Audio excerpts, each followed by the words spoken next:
Welcome to Design to Move, a weekly functional movement series reviewing common movement impairment syndromes, muscle imbalances, and injury cycles and how to correct for them. Don't just exercise, but restore optimal movement. Hey everybody, and welcome back to another episode of Design to Move. My name is Ryan Maxwell. This is Ryan Parr. We're two movement specialists here at Fluid Health and Fitness. And today we're going to talk to you about another movement distortion called asymmetrical weight shift or pelvic obliquity. This basically has to do with uneven hips, whether they tilt laterally or rotate more than they should. And usually this has to do with overactive muscles on one side of the body that complement another set of overactive muscles on the opposite hemisphere. And normally that occurs because we like to use one side over the other. Okay, so that creates those asymmetries, and unfortunately that can lead to extra torque or rotation around the pelvis, sacrum, spine, upper spine, trunk, etc. So we'll show you today how to use a handful of stretching protocols to rebalance the hips, use some strength exercises to ensure that they don't go back to that other position, and then reinforce it with some integrated movement that teaches your brain how to sustain the position for the long haul. If you have any questions on today's topic, feel free to reach out to us at admin@fluidhealthandfitness.com. Otherwise, we do welcome you to reach out for a virtual assessment so we can give you a biomechanical screen, show you where your distortion patterns are happening. So again, reach out to us at admin@fluidhealthandfitness for that. And we have a blog on the topic in the description below where we go into more detail. You can read more about that there. And as you notice, we do have a table of contents here to the side. This gives you timestamps of all the segments that we're going to go through today with a condensed version of the entire video at the bottom once you get familiar with this and you just need a reminder. On that note, let's get right into our topic, and we'll start off with stretching. So our first segment is on mobility and release. Here's how we're going to show you how to lengthen and extend the muscles that are typically overactive or tight in the body. Today we're going to target the adductors of your dominant leg and the abductors of your non-dominant, the ones that rotate the femur in and the ones that rotate the femur out. That's your mobility. Let's get started. The first stretch that we're going to get into is the groin muscles. These are the muscles that pull the leg internally into the middle of the body and internally rotate the femur. So they adduct the leg and they internally rotate it. Now when those are contracted, the muscles attach from the femur to the pubic bone and they have a tendency to pull the pelvis inward on the opposite hemisphere. And when that goes on, it has a tendency to hike the hip on the same hemisphere and drop the hip on the opposite. Now what that does, once again, is create too much rotation into the spine and can lead to issues with bulging discs, herniations, and again, convexity or even functional scoliosis with the spine. So what we want to do is reduce the pressure of these groin muscles by going into a static stretch. This is going to be a PNF stretch or a neuromuscular stretch. And he's going to do that, Ryan's going to show you how to do that from a kneeling position with his leg abducted out to the side. So a couple things to think about is supporting the torso so that the spinal column and the pelvis doesn't rotate too excessively. We want to know that the leg can come out away from the body without too much rotation externally on the opposite hemisphere, okay? Or externally on the same hemisphere, internally on the opposite hemisphere. Ryan's also going to make sure that he keeps his knee nice and locked so that it doesn't buckle. This puts him into a position where the femur wants to rotate in and the tibia will maybe want to rotate out, and that can create a lot of lateral pressure on that kneecap, so we want to protect that. So as Ryan goes into the stretch, he can lean forward over his palms, bringing his pelvis forward, ascending his pelvis, and he can get a deeper stretch on the front or short adductor fibers or groin fibers. And then as he sits back into his heel, he can start to get into the back fibers. Now what we can do to help with the elongation of the stretch or the extension of the muscle is push down into the ground, flexing the groin muscles like you're trying to bring your leg into the middle of your body. Hold it there for about 3 to 5 seconds, then relax it, and then see if you can extend the leg out further or abduct the leg out further away from the middle of the body. You can do that for about 6 to 10 cycles where you push down. I like to breathe out to pull the pelvis under, give it a nice stable anchor point to flex that muscle from, and then breathe in, sink forward, and then push the leg out and away. Now remember, the orientation of the pelvis in relationship to that femur is going to dictate what sets of muscles you're going to stretch. Oftentimes the tight side has tighter short fibers, and again, not so tight back fibers or long fibers.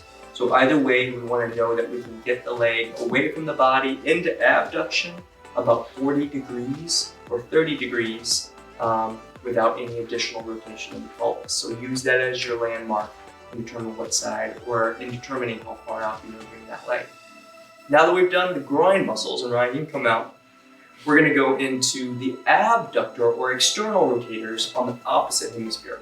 So what we know is that if the muscles are tight on the groin and we get an internal sweep of the pelvis on the opposite hemisphere, the muscles on that femur, on that opposite hemisphere, have a tendency to be tight on the external rotators, or again, the glute max, the deeper 5 external rotators, and the piriformis. So in order to stretch that, we have to do the opposite action of posterior tilt and again, external rotation, which would be, again, anterior tilt, flexion, and adduction of that leg.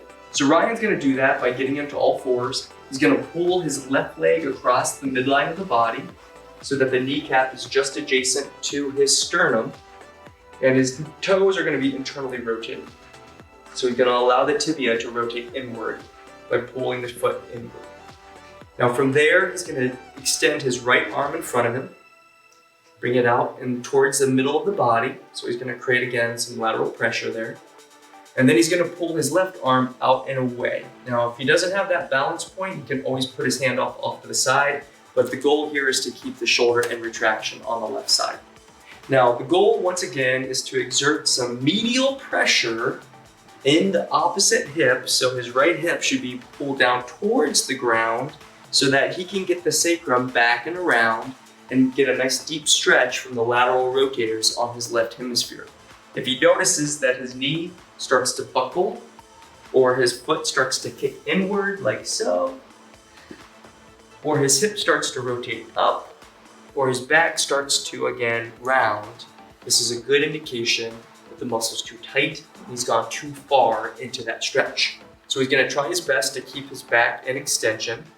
He's going to try to keep his right hemisphere close to the ground, and he's going to hold that position, then breathe out, push down into the knee, flexing the muscle to again instigate this PNF stretch, get a neuromuscular relax, and then breathe in and sink down into the hip, going deeper into flexion and internal rotation through the femur.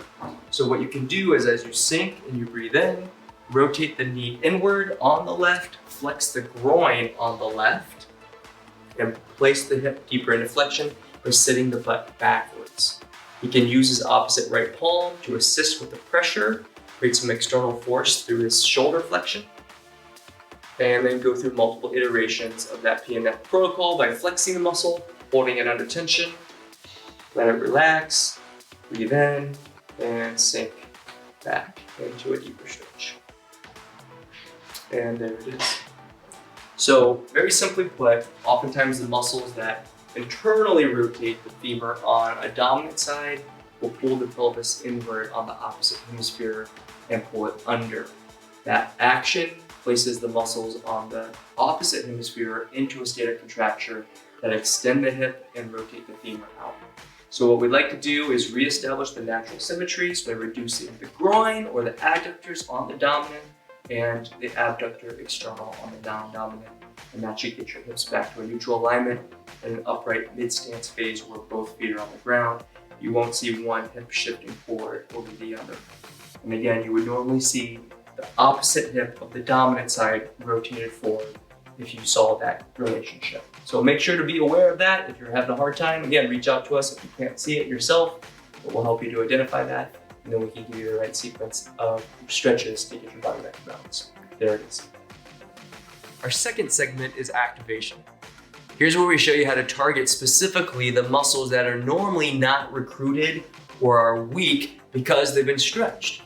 Today, we're going to do the exact opposite of what we did for mobility by targeting the abductor external rotators of the dominant leg while working the adductors or internal rotators of the non-dominant leg. Let's get into it. In keeping with the restoring of the pelvic alignment, we're going to work on the abductors of the dominant side. So we just stretched out Ryan's groin muscles on his right leg. Now we want to target the muscles that do the opposite of what the groin does. That's again, extending the hip and externally rotating the femur. Okay, so muscles that help with that are the glute maximus, glute med in men partially, and again, the piriformis and the deep external rotators. We also want to think about the muscles that help to pull it back behind the body, like the hamstrings. They all kind of work in concert with each other. So in order to do that, Ryan's getting into a side lying position. He's on his left side with his right leg up. He's going to stack his weight so that his head, ribs, and shoulders, again, are all on the same plane and lined up with his pelvis. He's going to extend his right leg away from the body, so he's straightening the knee and pulling the toe up towards the shin. And he's going to kick his leg back into extension while maintaining a neutral level pelvic alignment. Now, if we have tight TFL muscles, like a lot of us do, if we do have this internally rotated femur position, you may not be able to get the femur past the hip line without accessory motion in the pelvis going back and forth like so, or helping with your QL deeper extensor muscles on that side hiking up, especially on the side that's dominant, because your body likes to go into anterior drop of the pelvis, so you have a tendency to overuse the QL or back extensors. So we want to protect for that. So make sure that again, as you kick your leg back, you don't move through the hip. The hip bone right here, the ASIS, should not move. It should stay in line with the ASIS on the left hemisphere, so no outward sweeping. That's very important. Once you get a general sense of what that looks like, you're going to bring your leg into flexion with the knee straight, the foot flat to the floor. Bring it up as far as you can without hyperextension or flexion in the lower back, and then bring it back behind you, getting the femur, or trying to keep the femur in line with the trochanter or hip bone here so it doesn't go further. Then again, the ability for you to support the pelvis through your abdominals. So he's breathing in as he kicks his leg forward, keeping the foot in line with the floor, and then breathing out and kicking the leg back. Now, a couple things we want to focus on. Breathing mechanics as you bring the leg forward, breathing in. It's helping you to extend through the spine as you stretch through the hamstrings. And then as you kick the leg backward into extension, breathing out, flexing the abdominals to help with the stretch of the quadricep, TFL, and again, the knee flexors. So we're going to do this for about 2 sets of 20 repetitions. You're going to give yourself a minute in between each set. You want to do a nice slow controlled arc. And again, one more pointer, make sure that as you kick the foot through, you don't see too much external rotation. We don't want to see a ton of that. We don't want to see the pelvis rotate out. We want to keep the pelvis nice and neutral and really target the muscles around the proximal attachments of the femur, glute maximus, glute med in men, some of the piriformis, and again, these medial hamstrings behind you.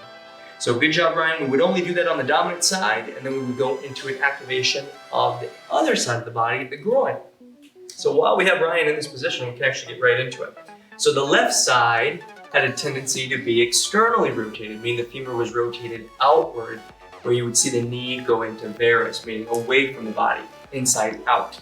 So what we want to do is do the exact opposite of that. We want to pull the leg into internal rotation by rotating the femur upward, and then bring it in again to flexion and extension.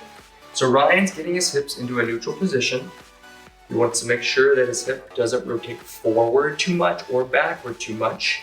He's locking his knee out on that left knee, and he's keeping his foot flat to the ground, and then rotating internally so that the kneecap actually goes towards the ceiling. So he's going to try to keep it there, and he's going to kick his leg forward and then kick it back. So if there's extra tension in those external rotators as he kicks forward, they're going to want to stretch out.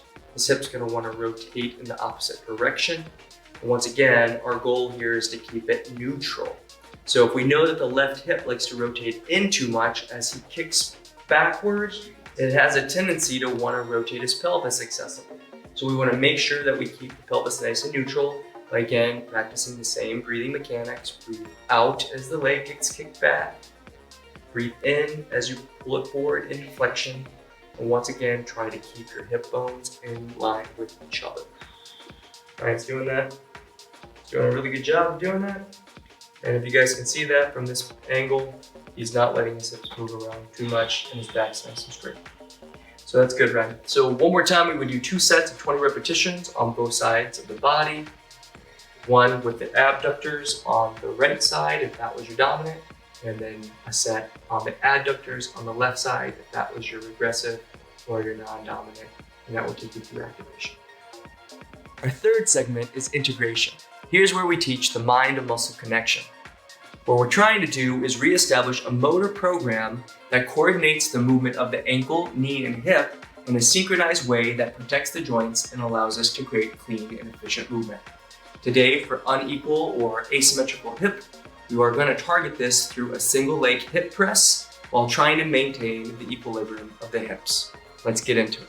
So for activation, we're going to go into a single leg hip press. What this is going to do is coordinate the engagement of the hamstrings, glutes, but also the muscles that support the lumbopelvic hip system, the muscles around the pelvis and the lower spine. So to get into a position where this can be really effective, we're going to start here on the right side, and Ryan's going to put his left arm down on the ground. We're going to go into what's called the posterior oblique sling system by engaging the contralateral or the opposite hemisphere's lat, that's the left side, while pushing through the right hip and lifting the pelvis off. Now, as Ryan does that, he's going to pull his opposite leg into flexion, like you would see during walking or gait or ambulation, and he's going to push down through his heel and lift his pelvis up. Now, in a position or a pelvic position where the hip is too dominant on the externals because the groin might be too tight, what you might see is the knee rotate away and the hip drop down like this. That means that, again, we have so much tension from the groin on that dominant side that it makes the externals over-engage when it goes back into extension. The leg goes back to extension. So the goal here is to provide sufficient force through the lat to maintain the extension of the opposite hemisphere so that we can engage the flexors against gravity to keep that pelvis neutral by keeping it pulled inward, but not too inward, and keep the femur tracking at its natural Q angle, or again, inclination towards the inside of the body at about 13 degrees from the out to in. Now he's going to push down and let the body come down. And he's going to try his best here not to let the pelvis rotate down on the left hemisphere. He's going to do that by keeping his knee subtly internally rotated, but not too much. He's going to keep his knee away, but not too much. Press through the hip. Push down on the left hemisphere. If you notice, both of his left and right hip bones are nice and neutral. By engaging the lat, he keeps his back nice and straight. His hip flexor is not going to be so strong. His groin isn't going to be so strong on the left that it pulls his hip over. And then that way that femur can track nice and evenly in that socket that has the tabulum. So he's going to breathe in, push up. Keep the knee inside the hip line. Keep both the right and left hip bones parallel to the ground, and then breathe out and come down nice and slow. A couple pointers. As you do this, breathing in, look down towards your hips. As you push down, push away almost through your heel, almost like you're pushing your foot down, almost like you're going back into extension. Now, if we switch out to the left side, we'll start talking about the opposite hemisphere. And we know that this guy has a tendency, if this was the regressive or externally rotated, to want to rotate open. So as he pushes up, that hip is going to start to rotate down excessively on the opposite hemisphere. As he pushes, you'll see that hip again rotate inward because the glutes are tight and pulling the whole pelvis with it. So we're not going to let that happen. So the goal, once again, is to keep the knee internally rotated, keep the opposite palm on the ground, initiate through the lat on that right side by pushing down, keep the hip nice and neutral by keeping this leg out subtly, push down through the heel on the left side, keep the hip line nice and neutral. So he might want to, again, just pull this over just a little bit. There we go, right? And then come down nice and controlled with no excessive external rotation in that femur. So don't let the femur rotate out at the top or at the bottom. Again, he's going to initiate through the lat on the right side, engage his glute, push up and through, make sure his hip line is nice and neutral. One is too high up or down. He's going to keep that left knee in just a little bit and then come down nice and slow to a count of 4. Very good, right? So that's how we would go into integrate. Remember, our goal here is to learn how to stabilize the opposite floating pelvis by engaging the flexors and the groin and the extensors to hold that pelvis neutral against the posterior lateral pressure that's coming through with the glutes and making sure that the medial groin can support it all at the same time. It's a mouthful and a lot to think about. The more that you practice it, the better you're going to get at it. So once again, do 2 sets of 20 repetitions on both hemispheres. If you have questions on the details of the mechanics or you want someone to watch you and keep you through it, once again, reach out to us at admin@fluidhealthfitness.com. Final segment is strength. Here's where we're going to overload and fatigue the muscles responsible for cementing this position into our body's movement patterns. Today we want to work on the muscles that are responsible for holding the pelvis neutral, the transverse abdominis. So on that note, let's get right to it. So our final movement is a laying supine guide bug. So this is a colloquial term for basically engaging the transverse abdominis, which is the deepest, most abdominal muscle. And it basically serves as a girdle around your pelvis and your ribs. And it allows us to hold our pelvis stable as we move our legs through the acetabular socket in the pelvis. So if there's not enough functional strength or stiffness in these muscles, then the pelvis moves around more than it should, and we get that asymmetry potential because of which. So now that we've reduced the relationships, the tugging and the pulling relationships on the hips, we want to see if we can get our hips to move, or our legs to move evenly in the acetabular socket without additional displacement of the pelvis. So to do that, what we're going to do is get into a prone position, or a supine position. Ryan's going to get set up in a neutral alignment, so he's going to tuck his chin, keep his back in line together, so his lower back is going to be on the ground. And he's bringing his legs up to 90, so he's flexed through his hips and his knees are just inside of his hip line so that they're just slightly inside the acetabular socket. Now, independently, he's going to bring one leg down into extension at a time, and then concurrently, he's going to bring the opposite arm away on the opposite side of the torso. Okay, he's going to stretch out through the lat on his left arm, as you see here, and the flexors on his right leg, and then bring the appendages back into a neutral alignment. A couple things to think about as we do this. We're going to breathe out to contract the abdominals, to help to resist the stretch of the hip flexors and the pec and the lat on the opposite arm. And then breathe in as we come up, using the weight of our arms to again engage our abdominals as we breathe in against our diaphragm. So we're trying to teach optimal zone of that position so that the abs and the diaphragm work together. So again, he's going to breathe out, slowly letting the air out from his lungs, extending the leg down to the floor, flexing the shoulder overhead, making note to try to keep the scapula in line with his ribs as he draws the arm overhead, and then bring the arm back up. So what he's going to do again is go about 20 repetitions, total of 10 on both sides. As he lengthens the leg down, he's going to make note that his pelvis does not move. So his hips should not start to tilt down on the leg that is being extended, nor should it rotate outward. If that's going on, there's a good indication that the TFL, outer lateral hip flexor muscle, is getting too tight or is too tight. Again, and that then shows up as extra rotation through the pelvis and leads to those asymmetries that we're trying to reduce. So make note of that. Make sure that your lower back stays in contact with the ground or slightly off that. If you get really good at holding this position, you can start to go into more extension in the spine as the leg comes down, as it would naturally show up during gait.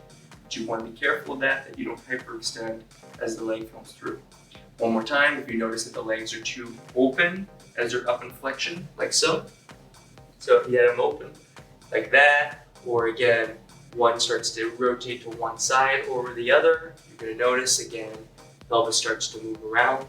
Dominant side, obviously, is going to have some tension in those abductors, going to rotate the pelvis around, so we don't want to see that. Make sure you contain the range of motion through the hip extension flexion until you're able to keep it completely neutral or not let the hip rotate at all. So again, 2 sets of 20 repetitions, give yourself a minute in between, and that would bring you to the end of the strength set. Thank you for joining us for another episode of Design to Move. Remember, this one was on asymmetrical hip shift or pelvic obliquity. This has to do with uneven pelvic alignment where one hip will hike up and it'll create a curve into the spine and alter the positioning of the rib cage and by extension the shoulders and the neck. So this is a global issue, and it's important that we establish and maintain equilibrium of not only the lateral position or horizontal position, but how it rotates. Today, we hope to do that by establishing better recruitment patterns of the internal and external rotators of the femurs to help offset those obliquities, and then teach you how to stabilize the pelvis more efficiently once those relationships are more in check with the way that you're intended to move. If you have questions on what we went over today, we would love to hear from you. Remember, this can be pretty complicated, so we do want to give you some personal guidance. If you want to do a free virtual assessment where we give you a biomechanical screen, we'd love to hear from you. You can reach out to us at admin@fluidhealthandfitness.com. One of our movement specialists would reach out and touch base with you right away. Or you can read the blog on the topic to get more information on it. It's listed in the description below, so make sure to take a look at that. Once again, we always say your body is designed to move, so stay in motion. So join us again for another episode of Design to Move, and we'll see you next time.